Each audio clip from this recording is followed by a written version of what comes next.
is the government's commitment to improving the quality of life and service delivery to all Kenyans. The president, who spoke when he toured the ongoing state projects in the capital, Nairobi, further dismissed critics of the ongoing projects, terming them as anti-development. Some of the projects the president toured are the 27.1-kilometer Nairobi Expressway and the rehabilitation works at Uhuru Park. And as Purity Museo reports, the president promised that Kenyans will start using the Nairobi Expressway from March 2022. President Uhuru Kenyatta Thursday made an extensive inspection tour of the 27.1-kilometer Nairobi Expressway, which is currently 93% complete. The head of state saying that the speed and efficiency shown by the contractors was enough assurance that the road would be complete by early next year.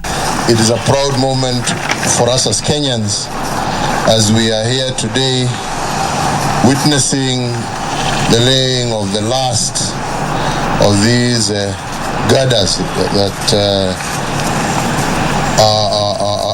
are linking this new, which we will call our new superhighway, the Nairobi Expressway.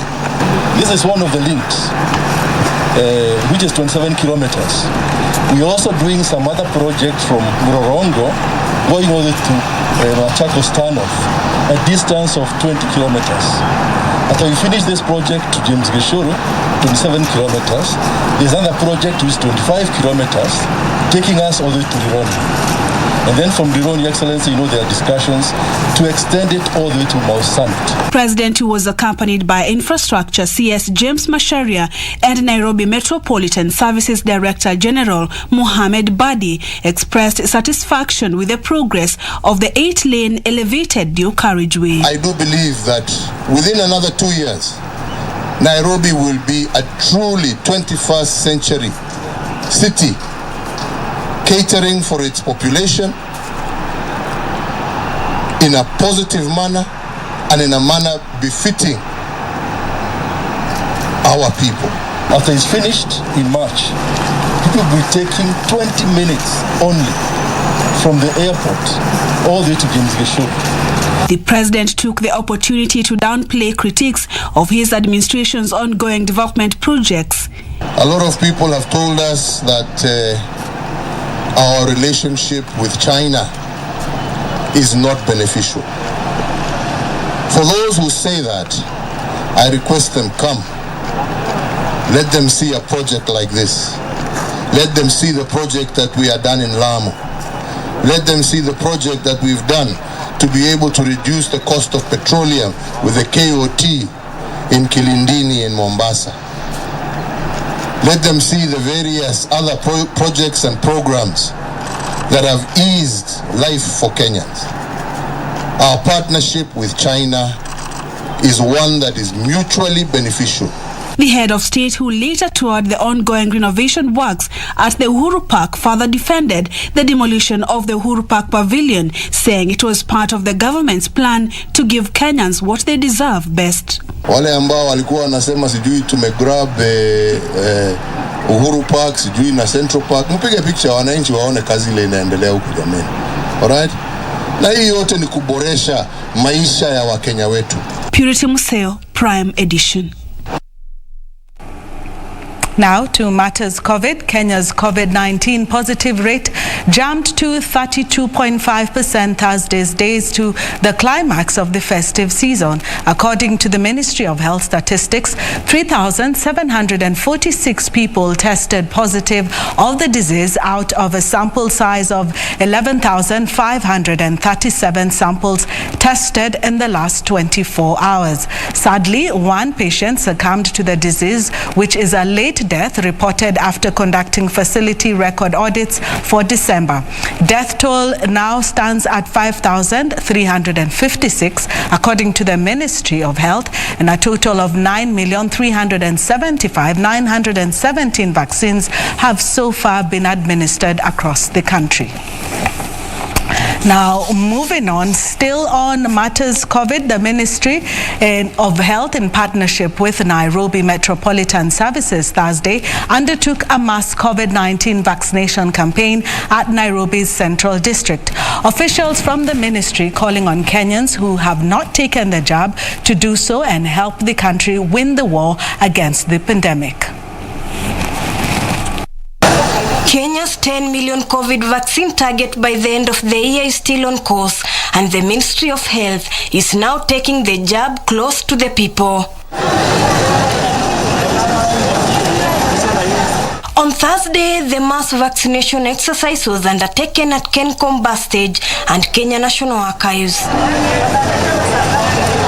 Kenyans were urged to make sure they receive the jab, since they will miss in-person government services if not vaccinated. Ifikapo tarehe 21 utakuwa uwezi kuabiri gari, utakuweza kuwa upati services zozote kama hujapata hii chanjo. Kwa hivyo tunawapatia wananchi fursa ya kupata hii chanjo sasa. According to Lilian Mutua, who is the head of health promotion at NMS, the Ministry of Health is more keen to vaccinate those who have not received a single dose or second dose before Christmas Day. And for those who have received prior, we are giving them the second doses. The only other beauty is that for the age of people who are receiving COVID-19 vaccine, it has been stepped down to 15 years old. So between 15 to 18, they can still get their vaccine using their birth certificates. Kenyans urge not to be selective on which vaccine they should take. Unaweza pata yoyote. All the COVID vaccines are the same. They have quality and they are safe. Those who benefited from the exercise calling on the government to take the vaccine closer to Kenyans. Since wadungu unapata the environment wenye wanadeal na watu wengi hawajakuwa na any cases of maybe severe diseases ama anything, so kasema ya kaina work, let me just come and do it. And then when nimeona pia government imekuja na msimamo wa kuna services tunaweza kosa, so inabidi kwa wale wajadunga mimi naweza kuadvise wadunge, maana hii corona iko, so inafaa wadungwe ndio ili waweze kufanya wengine wakuwe na morali ya kukuja. Now when it is near us, you just pass by, you spare some little time, unandungo alafu unaenda zako. So this drive is the best. Christmas festivity is full of a lot of merries and meet and greet. It's good for you to have your COVID-19 jab as you head into a Christmas destination to keep the virus at bay. Reporting for Prime Edition from Kencom, Nairobi County, I'm Ruth Wamboi. Thank you, Ruth, for that report. And now to politics, where ODM party leader Raila Odinga is calling on Kenyans to be wary of leaders over-promising things they cannot deliver. Speaking in Homa Bay County, Raila Odinga said he was the best candidate in 2022 to revamp the country's economy, promising that through his Azimio La Umoja movement, the country will be united as one. Zainab Said reports. Speaking in Karachonyo in Homa Bay County, the ODM party leader has questioned the sanity of his competitors. Kuna ile fisi ambaye amejivisha nguo ya kondoo anajaribu kuhadaa wa Kenya kusema ati mimi ni Mkristo. Kila Jumamosi, Jumapili ameingia kwa kanisa, mimi ni Mkristo. Huyo ni fisi. The ODM leader asked Kenyans not to be swayed by leaders who do not have the country's interest at heart.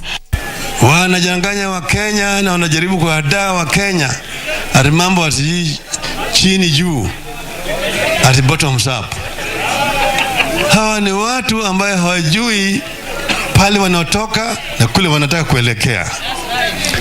Sisi tunasema sisi tuko na sera kamili, na yetu inakuja kupitia kwa mlango ya Azimio la Umoja. Raila took a swipe at the bottom-up economic model being championed by the deputy president, saying it is meant to just benefit a few. Leaders who were present dismissed those claiming the ODM chief was a government project, saying they have nothing tangible to show politically. I saw William Ruto somewhere saying that Raila Odinga is a state project. Having known Raila Odinga, and how he has fought for this country. Kenyans know Raila Odinga. Whose project can Raila Odinga be? Raila Odinga, people can be Raila Odinga's project, but Raila Odinga cannot be anybody's project. For Prime Edition, I'm Zainab Said. Still in politics, where members of parliament allied to Deputy President William Ruto claimed the suspension of the Political Parties Amendment Bill of 2021 was a big win for Kenyans. The MPs who accompanied the Deputy President in Nakuru said they will not allow laws that undermine the rights of Kenyans to be passed unprocedurally. A day after the National Assembly suspended the debate on Political Parties Amendment Bill, MPs allied to the Deputy President William Ruto now claim the proposed law seeks to curtail the fundamental rights of Kenyans. MPs who accompanied the Deputy President in Nakuru said those opposed to the bill were against the creation of an imperial registrar of political parties who has the power to decide if one is a member of a party or not. We are not in competition of personalities. We are in competition of ideas for the betterment of this country. Hiyo headline ni sawa, lakini mkiandika tunataka mkumbuke kuandika kusema ya kwamba Kenyans have won round one. Because what we were trying to protect in the National Assembly is we were trying to kill imperial registrar of the political parties. I also want to congratulate my colleagues here, because I see I'm the only one from the Senate, but I see you all here from the National Assembly, from a great job that you did yesterday. We love it when you stand up for the people, because when we walk around or we move around and we say we are here for the people, then you did that by action yesterday. We cannot allow laws that are brought without following the procedure. Nakuru Senator Susan Kihika said proponents of the bill did not follow the right procedure, citing lack of public participation.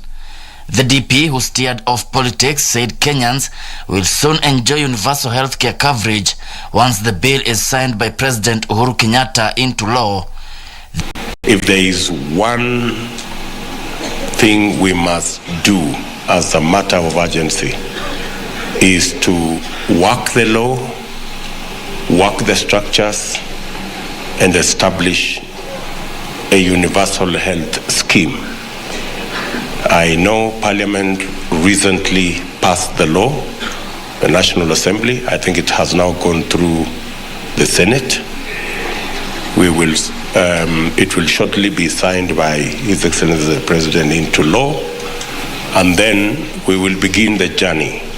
And hopefully, in the shortest time possible, possibly in the next couple of months, we should be able to establish a health insurance program that will make it possible for every Kenyan to access health care and not think about how they are going to pay. Because a majority of people delay going to hospital even today because they are unsure of how they are going to pay their hospital bills. They spoke in Gata, Nakuru County during the burial of Ambassador Ken Osinde, the late Chief of Staff of the Office of Deputy President. Ruto eulogized Ambassador Osinde as an outstanding team leader who has left a huge gap in public service. Gishoki Washira, Prime Edition.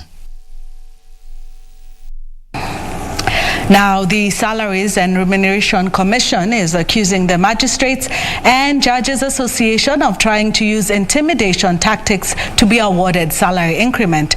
SRC says the association is using the courts to its advantage to have its salary and remuneration reviewed against the spirit of the Constitution and has appealed a ruling by Justice Stephen Radido that accused it of being discriminatory for failing to take provisions for security allowances for the association, among other issues.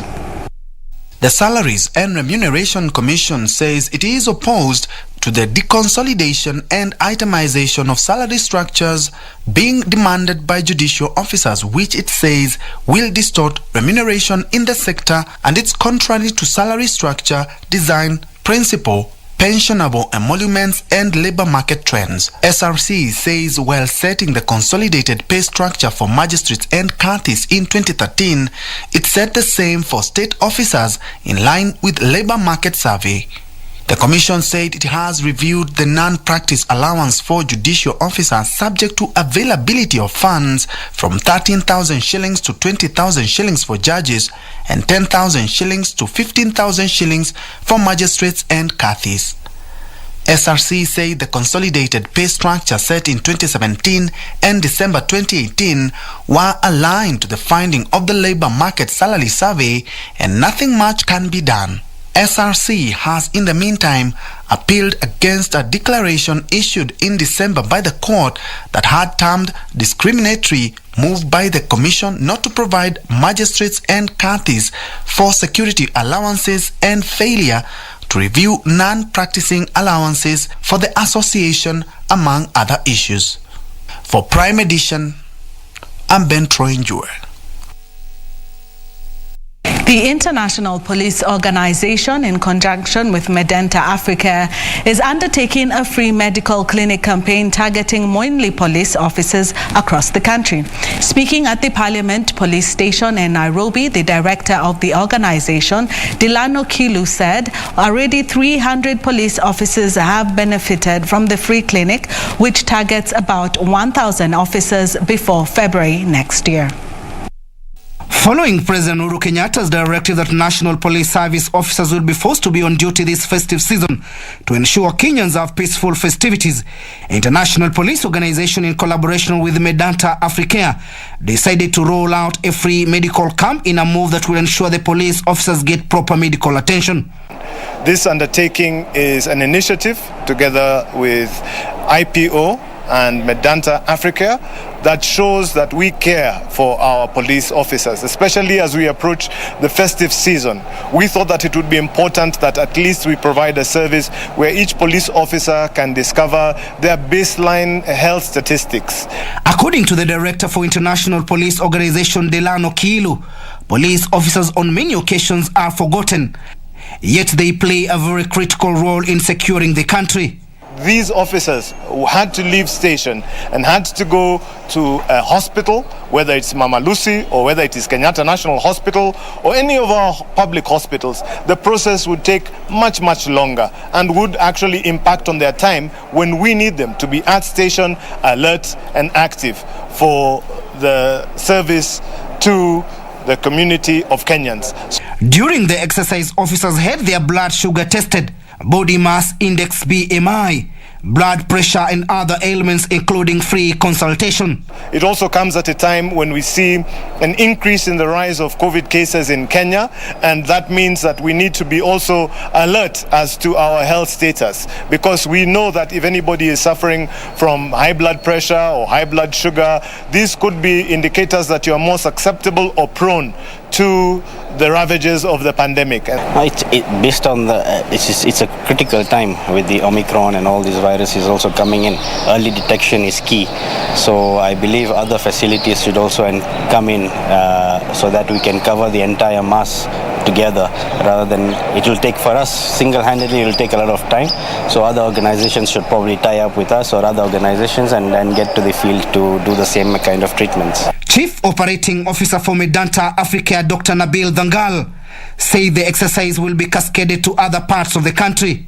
We started this initiative because our group chairman, Mr. Kishan Singh Gehlot, he's more into all these kind of activities where we assist all the people, and this is one of the genres in which we wanted to capture the police in that picture. So these are some of the reasons that we tied up with the International Police Organization to facilitate the medical treatment of the men in blue. Timothy Kipnusu for Prime Edition. And now on to a story of a taxi driver who runs a children's home with 60 beneficiaries. What motivates Aswan Kizito? Brian Macau caught up with him in Kawangware, Nairobi. By night, Aswan Kizito is a taxi driver, while during the day he plays the role of a father to 60 children at the Project of Hope Children's Center in Nairobi, Kawangware Estate. The center started in 2016 with Kizito's son, then aged 8. The boy is a special need child. Now at 13 years, Kizito's son is still using Pampers and on special diet, including regular therapy sessions. All this requires special budget. His situation depicts the reality when it comes to other 8 special kids at the children's center. The idea generated from my son. Hope my son can come here. My son is Prince Samuel. Prince Samuel is cerebral palsy. He is now 13 years. He cannot sit properly. He cannot walk properly. He cannot walk, he cannot sit. The challenges of the special needs, how they can be taken care of. We also need physiotherapists. Now, the physiotherapist sometimes is very expensive, 500 shillings per session. You go to Kenyatta or you go to ABDK. Derek is currently the oldest beneficiary at the Project of Hope Children's Center. He is now a Form 2 student in a nearby secondary school. An orphan, Derek was rescued from the streets. Mimi nilikuja hapa 2015. Mimi ni orphan. Nilikuja hapa kama orphan na nikapatana na Swani. Yeye ndo amenisaidia kwa chakula, mavazi, yani kila kitu amenisupport mpaka nikasoma mpaka class 8 nikamalizia hapa. Sasa niko secondary, bado ananisaidia kama analipia school fees. Kizito runs the home with the help of his wife. He says his high times are when he walks in to spend some time with the children here. We will not just have kids here who are school-going children just to be there. They have to go to school and they have to learn. However, running the Children's Hope comes with some challenges. The challenges here from food, we are leasing this place, and from the stationery, all the teachers here are volunteers. We don't pay them. So if a teacher comes here, and some of them are very nice, they are doing a very good job, but now they come and tell me, Pastor, I have to go because I've gotten a job. So I just have to release them. So as far as he was a good person or a female teacher or a male teacher, I just have to release them because financially we are not okay. Kizito believes there is still more that the society can do to help the less privileged. The government has come up with a very good program of Inua Jamii. And you find Inua Jamii is not to all. Not all of them are in Inua Jamii. Only some of them are in Inua Jamii.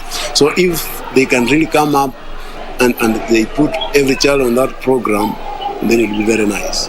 And if they can help me here in Kawangware, I build a good school for these children, I'll be good, I'll be happy, because that is my vision. Children are an integral part of the society, and whatever issues they face has a ripple effect on the larger society. The question is, what is the government doing to help these children? What is the society doing to help these kids who have no one to go to?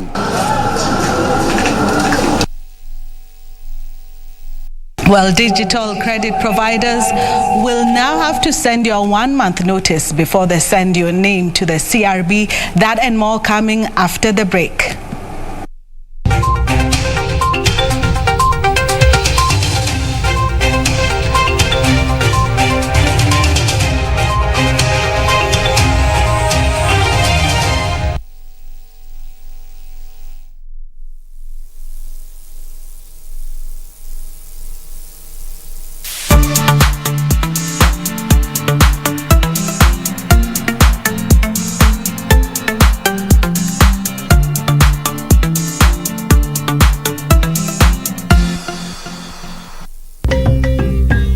Kenya nchi yangu, Kenya maisha yangu, Kenya wajibu wangu. Sitakubali kamwe kuchochewa na mtu yoyote ili kuharibu mali au maisha ya Mkenya mwingine. Kenya mbele daima. Mimi kama youth, nchi yangu inanihitaji. Nikiwa mzalendo, nitaitumikia nchi yangu kwa nguvu na uwezo wangu wote. Mayouth ndo nguvu kazi ya nchi. Nguvu na ubunifu wetu ndo msingi wa maendeleo. Pamoja tujenge Kenya. Mimi kama youth nitailinda na nitaitumikia nchi yangu ipasavyo. Tuweke maisha ya Mkenya mbele. Ujumbe huu umeletwa kwako na serikali ya Kenya.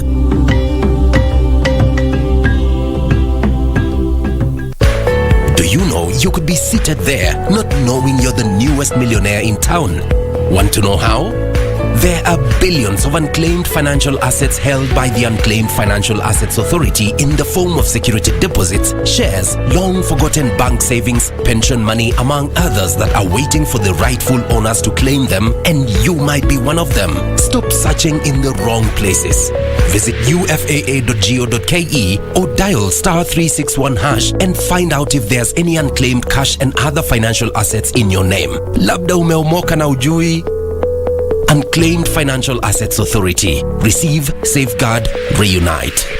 Christmas itself, it's still on with the Next Meal family. I wish all Kenyans a happy Christmas and a prosperous 2022. God bless you.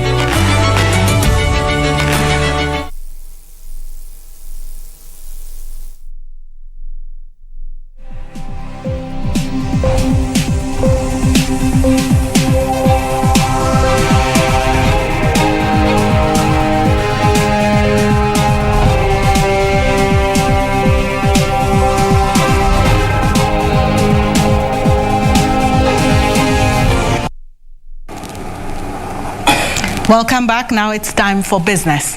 Digital credit providers will now be required to give defaulting customers a 1-month notice before listing them on the Credit Reference Bureau. This is part of the new regulations that the Central Bank of Kenya has drafted to regulate the digital lending industry. The regulations also bar digital credit providers from sharing customers' data with third parties. The CBK has published the regulations a day when the CBK Amendment Bill 2021 is expected to come into force today. Of disorder and public complaint sobriety appears to be settling in the digital credit industry.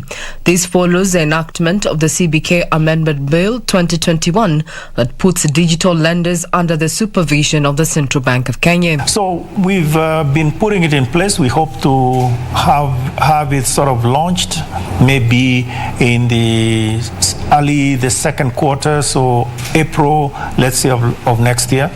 To guide the regulations, CBK has now published the draft Digital Credit Providers Regulations, which cover the licensing, governance and credit operations of online lenders. The regulations make it illegal for lenders to use threats, intimidation or violence when recovering their loans. Lenders will now be required to have at least one physical office with qualified employees before being issued with a license by CBK. The opening, relocation or closure of lenders' offices will require approval from the Central Bank. The draft regulations also compel lenders to put in place appropriate policies, procedures and systems to ensure the confidentiality of customer information and transaction. Any person who contravenes the provisions of the preceding regulation commits an offence and shall be liable upon conviction to a fine of 500,000 shillings or imprisonment for a term of 2 years or both. The CBK says these regulations and the CBK Amendment Bill 2021 seek to ensure that credit lenders are running a legitimate business that is backed by law that protects the lenders and their customers. Regina Manyara reporting for Prime Edition. Thank you, Regina, for that report. Now, Kenya has received 29 billion from the International Monetary Fund under the Extended Fund Facility for budgetary support. To access the fund, Kenya will have to undertake various reforms in fiscal programs, reform key state entities, and reduce the fiscal deficit to below 6%.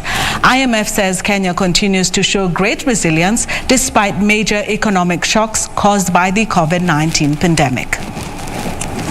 Following the successful second review that ended last week, the International Monetary Fund Board has approved the disbursement of 29.2 billion shillings to support Kenya's budget-making process. The loan brings the total amount disbursed by IMF to 110.1 billion shillings. Within the 38th month period, Kenya is expected to receive financial support of $220 billion, which is equivalent to 3.05% of quarter to address debt vulnerabilities, economic shocks as a result of the COVID-19 pandemic, enhance governance, strengthen the anti-corruption framework, address financial weaknesses in state-owned enterprises, and strengthen the monetary policy framework and support financial stability. IMF Deputy Managing Director Antoinette Asaye pointed out that Kenya's medium-term economic outlook remains positive.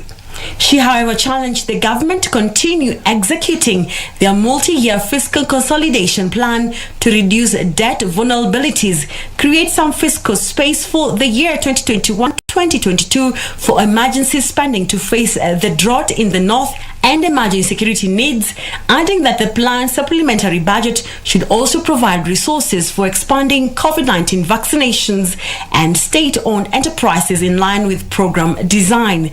Saye further says though the COVID-19 vaccination drive has picked up in the second half of 2021, uncertainty and pandemic-related pressures will persist until vaccinations become widely available. Uncertainty also remains very high due to the upcoming 2022 elections, with medium-term risks tilted to the downside. And now to agriculture, where most Irish potato farmers in Kenya face post-harvest losses due to market challenges for the highly perishable farm produce. To overcome these challenges, some small-scale traders have created an alternative market by processing the Irish potatoes in different types of flour, which is also a new form of value addition. Our reporter Wycliffe Okech interacted with some small-scale traders during the EAC Expo in Mwanza, Tanzania, and files the following report. Julie Gashuki is a first-timer at the East African Community Expo, which was this year held in Mwanza, Tanzania. Julie, however, cannot hide her joy as she marvels at the market exposure and opportunity the expo has presented her. The experience has been great. We've had lots of exposure. We've had lots of clients. We didn't expect this kind of surprise to be able to get to this market level. So we are very grateful for this opportunity. It has been great to network, to get to meet other people, and to meet buyers as well. They've been really impressed with the product, and we're great to enjoy this kind of exposure from here. Julie and her colleagues process potatoes to raw and cooked flour. This is something very different. We are doing flour. We have the raw and the cooked one. So that gives some bit of being new in the market, and the kind of reception we are getting, I would say it's great. She says they drew the inspiration from the losses that Irish potato farmers in the country experienced during the harvest season. So basically why we inspired this is to be able to create a different market for the potatoes produce, so that we can be able to reach to give the farmers market for their produce at the right price, because we actually intend to facilitate to stabilize the market prices. Much like Julie, Juliana John from Tanzania has come up with an innovative way of preserving sweet potatoes by cooking and drying them before packaging it for the market. Hivi viazi hivi vilivyokaushwa hivi vinaweza vikakaa zaidi ya miaka 5. Haviharibiki wala havifanyeje, mradi tu umevitunza kwenye kifungashio sahihi na unaweka mahali sahihi ambapo hapana unyevunyevu. Vinakaa hata miaka 5. Betty Maru from Kenya knows too well the value of addition process. In her case, she processes the avocado fruit into various types of oil to improve the value of the fruit. We are extracting avocado oil through cold press. Tuna cold press to refine, so it's fresh from the avocado fruit. So hii fruit ya kwanza, hii mafuta ya kwanza ni ya kujipaka na paka mwili na ngozi. Hii ya pili ni ya kupika, inaitwa avocado oil, extra virgin avocado oil. Kutoka extra virgin avocado oil tunatengeneza mafuta ya salad, ya kuweka kwa salad na ya kufanya barbecue na pia ya kupika.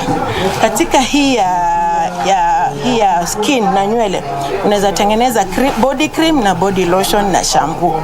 The trio say the continued empowerment of micro, small and medium enterprises in the region presents the potential to spur the economy of EAC member states. Waendelee kutupa more exposure, trade fairs ama just mikutano and trainings. You know, tunahitaji kuimprove this product. Na bila capacity building hatuwezi. Kuna mikopo ya vikundi, lakini pia kuna mikopo ya mtu binafsi ambayo tunahitaji mtu binafsi watukopesha kwa mtu binafsi ili mimi kama mimi niinuke, maana hii ya kikundi kwa kweli inakuwa ndogo. For Prime Edition, I am Wycliffe Okech. As earnings from wheat and maize farming continue to reduce, farmers in parts of the North Rift are steadily diversifying to high-value crops such as coffee and avocado. Though commercial avocado farming is relatively new, farmers say it is more profitable due to the ready market and low cost of production, as Benson Yoba reports on this week's edition of FarmWise. The acreage under wheat in Uasin Gishu County, which is Kenya's key wheat belt, has reduced from 18,000 hectares to 16,000 hectares over the last 5 years. Farmers in the area are steadily substituting wheat and maize with avocado trees. Mahindi sasa haina pesa, ni kidogo, na tena unapika kelele na serikali, mnasumbuana au sijui nini cereal. So afadhali avocado kwa sababu ni kitu export, unapata yako, unalipwa hapo hapo na pesa ni nafuu. Farmers say an acre under maize can fetch at most 40,000 shillings, while the same acreage under avocado earns one about 500,000 shillings every year. Kwa miaka unafuna mara 4. Nikaona ni apatali kusinda mahindi. Mahindi unafuna once na unapata 50 bags ya mahindi. Nikaona avocado ni apatali. Ukiangalia portion ya shamba yenye nimetumia ni almost a nega, but kupata kwa hiyo season 3 nikapata 200,000 kwa mwaka moja, then nikaona this thing is viable, inatosha na inasaidia mkulima. With the recommended 7x7 spacing during planting, a farmer plants about 80 avocado trees in an acre, with the Hass variety tree producing about 150 pieces of fruits, while the Fuerte variety produces 5,000 pieces in a single harvest.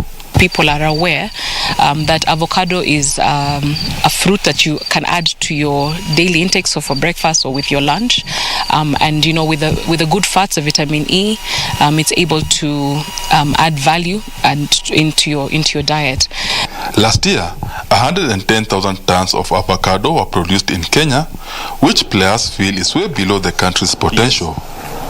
We find that our exporters are just willing to ship irregardless of the quality that the market requires. So we find that we are shipping too much, but what we get in return is too little. And that is now the narrative we need to change going forward, so that we get value for what we export. Our avocado can mature when the other world suppliers don't have a crop. Why don't we supply? And I think so far we've seen good response in terms of avocado market in the world. China is a key destination for Kenyan avocados, but a section of farmers now want the Asian nation to relax some of the rules so that they can easily access the market. And Mexico, 99% is not frozen. Mexico, Chile, Peru, South Africa, nobody exports frozen avocados. Frozen avocados is low quality fruit. The way to go is fresh avocados. Experts are advising farmers to practice proper avocado husbandry and desist from immature crop harvesting, especially for avocados destined for the export market. Even as much as we send our avocado for export, the end user, that is the person consuming the avocado, would really like to know, where is this avocado coming from? So with the roadside nurseries in our country or wherever we are, we've tried to discourage them, and we want them to be done away with, because it's not clean planting material. Benson Rioba reporting for FarmWise.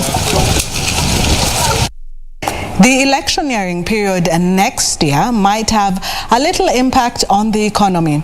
Mentoria Economics Chief Economist Ken Gishanga says the country is likely to focus on economic recovery and wading through COVID-19, making the general election impact minimal on the overall GDP.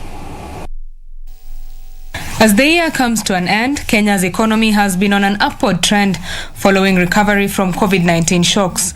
IMF says by October this year, the economy had grown 5.6%.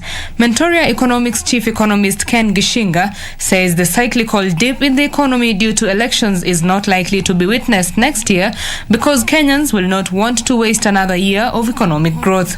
I don't expect the elections to be a major disruptive event.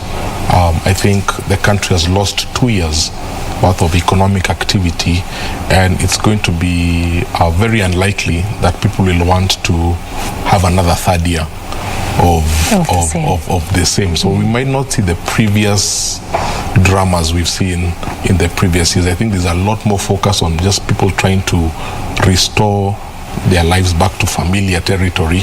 The government has various projects in implementation stage. Among them is the Nairobi Expressway that is expected to be completed by March next year. A slight slowdown is, however, projected as most investments will happen before August when elections are slated. I expect to see a lot more economic activity before the elections. If you look at the stock market, there's always a big rally before the elections because of that uncertainty. The cash to be spent by aspirants during campaigns could have an impact on the economy. The big problem has always been the crowding out effect, because to finance those budgets, the government has had to borrow. The impact for that is it means you crowd out the private sector. So money that could have gone to ordinary businesses do not get there. Betty Kiptum, Prime Edition.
Back to business, and we have Tech One, which is becoming a favorite. And most Kenyans in emergency situations have for a long time been unable to access the vital services at their time of need. However, more Kenyans are now turning to real-time mobile-based response solutions to save time during life-threatening emergencies. Tonight on Tech One, Alan Oko highlights how basic mobile-based ambulance services can save lives during disasters.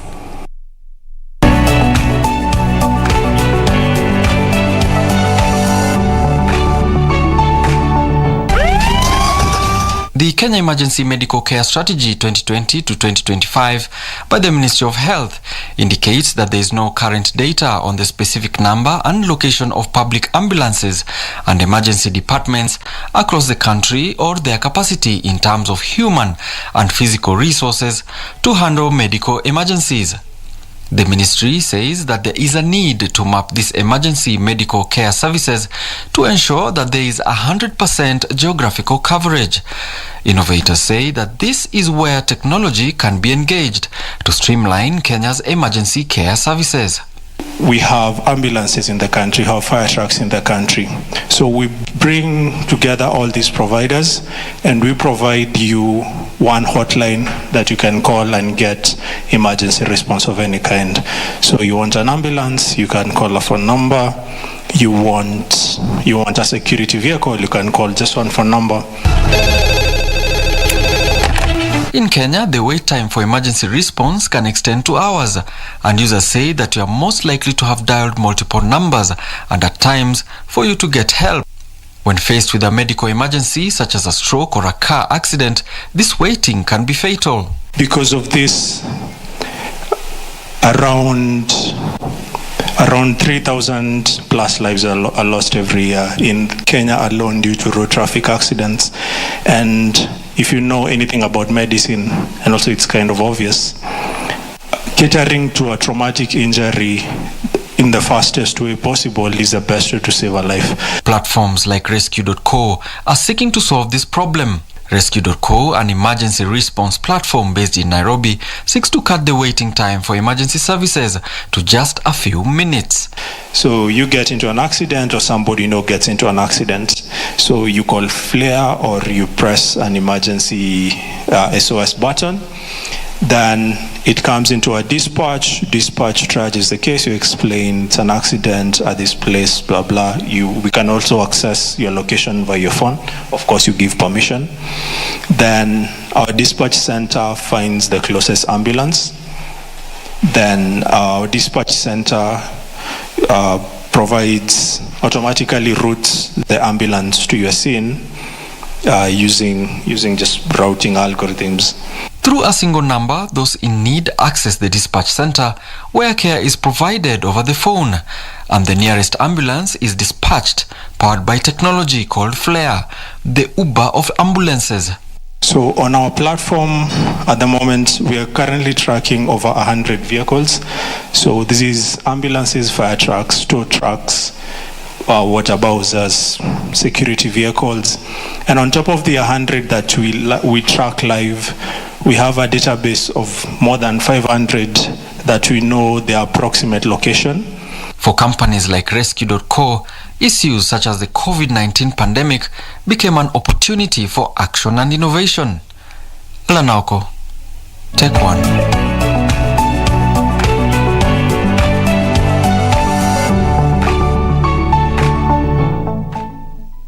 Now, youth groups in Kakamega County have been equipped with aquaculture skills in a bid to improve production. The project, dubbed Aquaculture Business Development Program, targets more youth with aquaculture farming skills and scout marketing for the produce. Here are the details of this in our corporate briefs. The low number of youth in agriculture, particularly in aquaculture, has been a matter of concern for the government. Targeted youth are being urged to form or join groups and invest in activities that support fish production and value addition such as fish feed formulation and fingerlings hatchery through accessing grants offered through the project. The Aquaculture Business Development Program is targeting 2,000 fish farmers in Kakamega County. Youths have different energy levels, have different technological know-how, and we expect them to support the older farmers who are doing production to do various off-farm activities under aquaculture. Meanwhile, small-scale tea farmers supplying their green leaf to Momul Tea Factory in Kericho County have approved construction of a new satellite factory at Itibet in Kiptere Zone. Construction of the 600 million shilling factory will be financed by funds collected from tea farmers since 2013. Mwishowe chairman wa hiyo board of directors akatoa OAOB ya kusoma vile pesa inapatikana kutoka kwa different zones. Finally, poultry farmers in Kakamega County have been asked to join cooperatives to enjoy the economies of scale that would help them reduce the cost of production and maximize earnings. The county officials say SACCOs would make it easier to offer subsidies, support the farmers access new markets, and strengthen the poultry value chain. Ulikuwa unaona mtu akishafanya ukulima wa kuku mwenyewe ndiye alikuwa anatafuta market. Lakini sasa tukiwa na hizi mpango na watu wakuje pamoja, ndio sasa tunataka tunafanya research ile ya kutusaidia tujue market gani inataka kuku za aina gani. Reporting for Prime Edition, my name is Hibak Said. I can see Karen Kibet is getting ready for sports. She will be coming up shortly after the business international stories. Well, the United Kingdom's hospitality industry is experiencing millions of cancellations as COVID-19 cases surge to record high, with many people choosing to stay away from busy pubs and restaurants. Following advice from England's Chief Medical Officer Chris Whitty to be cautious, many consumers are choosing not to socialize ahead of Christmas. Here are the details of this and other stories from across the borders. Christmas should be peak season for UK's bars, pubs and restaurants, but pubs are facing disaster, with potential risk of going out of business. The British Beer and Pub Association says there were 3 million cancelled bookings in the second week of December alone. Pubs in London Soho would normally be packed on the last weekend before Christmas, but now most are quiet and some have closed their doors. The guidance from the government to limit social interactions and shift to working from home has put the hospitality industry into lockdown, pushing down sales in pubs in parts of London by as much as 70% compared to the same time in 2019. The UK confirmed 91,743 new cases in the last 24-hour period, bringing the total caseload to 11.45 million. Meanwhile, Turkey's treasury has announced a new protection scheme against foreign currency fluctuations after the lira tumbled to 13 to $1, which is an all-time low against the US dollar. According to the policy, the central bank will publish the US dollar buying rate daily at 11 a.m. local time to calculate the exchange rate differential. People can then choose between different deposits accounts with a maturity of 3, 6, 9 or 12 months. If the yield remains below the exchange rate, difference between the account opening and its maturity date, despite the earned interest, the ministry will compensate the depositor. Finally, U.S. President Joe Biden has said government measures to tackle global supply chain issues have averted a pre-Christmas crisis. President Biden was speaking ahead of a meeting with officials and company bosses, including transportation giant FedEx. In June, he created a task force to address rising prices and shortages of goods caused by the pandemic. However, some business owners and industry experts say American farms are still facing supply problems. President Biden says that shop shelves are stocked at 90% of their full capacity and deliveries are happening at a faster rate than before the pandemic.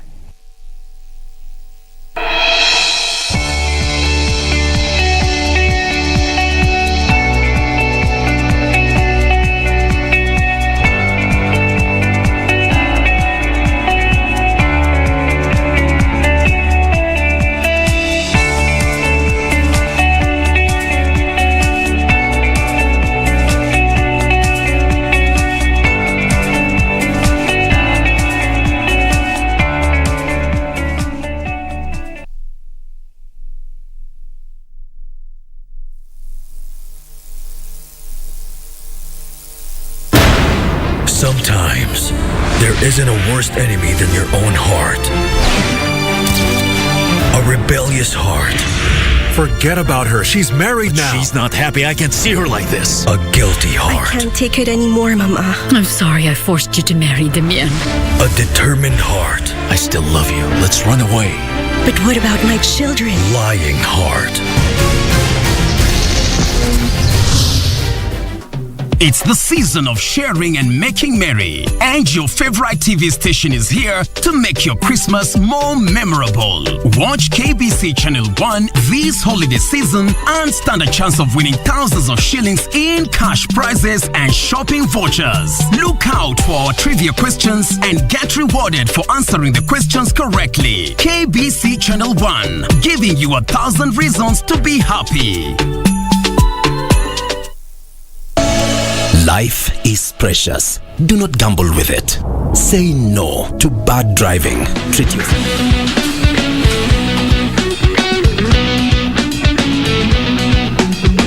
Oh yes, And that's how he was found. Dead. We're emailing you something big. You absolutely need to get out of here. If only we got that tape. You won't and will never bring me down. Usikubali haraka iwe ndo mwisho wako. This message is brought to you by the Government of Kenya.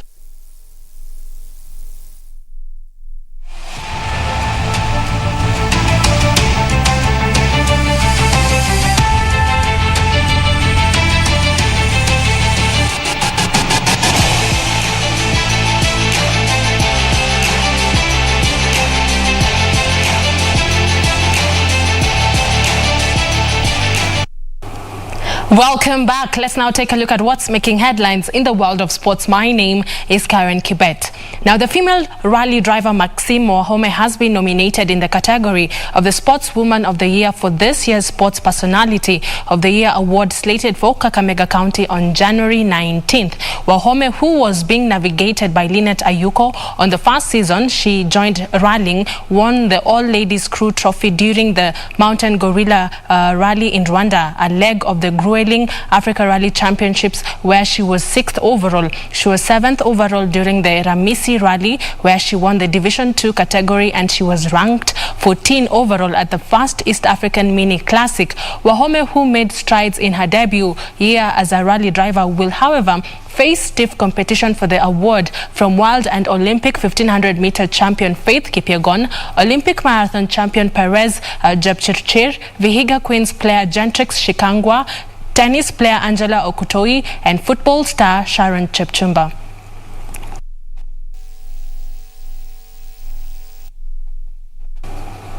Now to matters boxing. Kenya's Rayton Okwiri's WBO Africa Super Welterweight title fight against Ghana's Patrick Olutei, scheduled for this Sunday in Accra, has been put off indefinitely. Olutei is reported to have injured his shoulder during a training session, and he is unable to face Okwiri. The two boxers will vie for Royal Boxing Organization Light Flyweight title. RBO is a sanctioning body based in Luxembourg, founded in 2017, and sanctions world, intercontinental and Africa titles.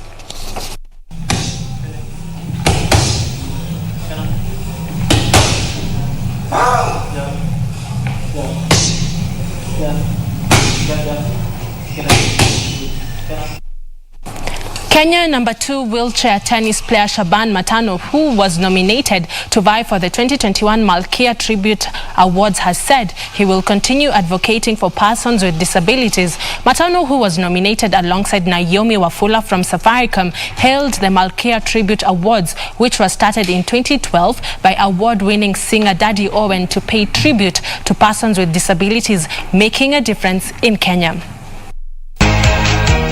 I'm a professional wheelchair tennis player, currently number 2 in Kenya and number 364 in the world.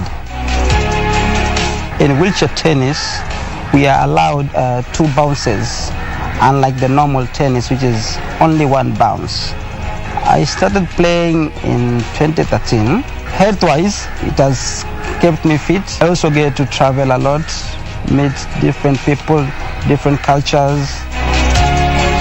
Some of my highlights this year was going to France and playing against experienced players and even won a match. You know, that really made me so happy, and it has encouraged me to work harder. I want to inspire young people living with disability to do sports for their betterment of their health, and also it's a career. And finally, the Premier League has been postponed. Liverpool's game against Leeds United and the match between Wolves and Watford because of coronavirus. Both games were scheduled for Sunday, 26th December, but have been called off after requests from Leeds and Watford. Meanwhile, Arsenal will face Liverpool in the semi-finals of the Carabao Cup, while Chelsea will meet Tottenham. Both semi-finals are scheduled to take place over 2 legs, with the final set for Wembley on 27th February.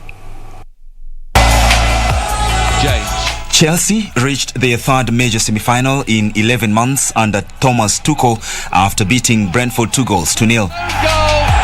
Pontus Jansson, Chelsea lead the quarter-final.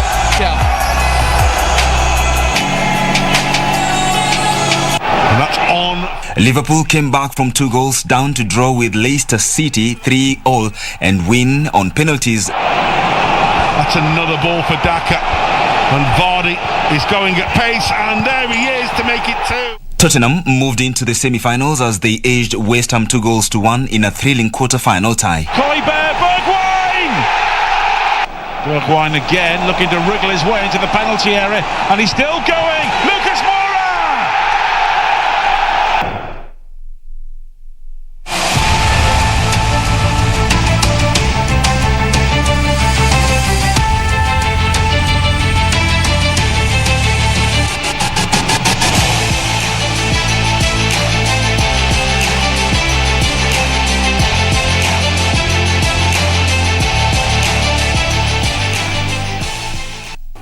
And that's your sports for tonight. I'll see you tomorrow on Easy Friday with more sports stories. Do have yourself a peaceful night. My name is Karen Kibet, but the broadcast is not yet over as I do hand you back to Cynthia Nyamai.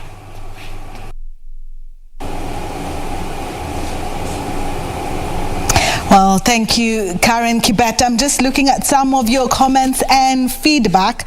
Kamara Ann from all the way in Uganda, and also we have Johnston Macau who were talking about the avocado story, asking about the pricing. You can have a look at our website. We do have those details and even more stories on agriculture for you. And also Ann Lea and also Kamau once here in Nairobi, talking about the express highway, and they cannot wait for the government to open up. Remember, we had that story. The president says the express highway will be opened next year in March 2022. Well, that's it for tonight. From me and the rest of the team, we wish you a good night.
Of your time. Where Tito? Time is money.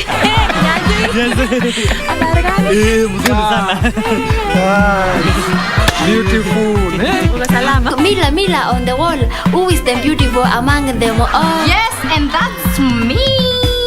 Don't worry. If I'm elected as the school president, I will make sure there is a kids playground for those of who have kids. Mimi na nani? Hebu nitoe kwa hiyo hesabu kabisa. And that leader is none other than Bosila here. Bosila for president. Why Tito for president? Bosila for president. Why Tito for president? Bosila for president. Bosila for president. Bosila for president. Classmates, every Saturday on KBC.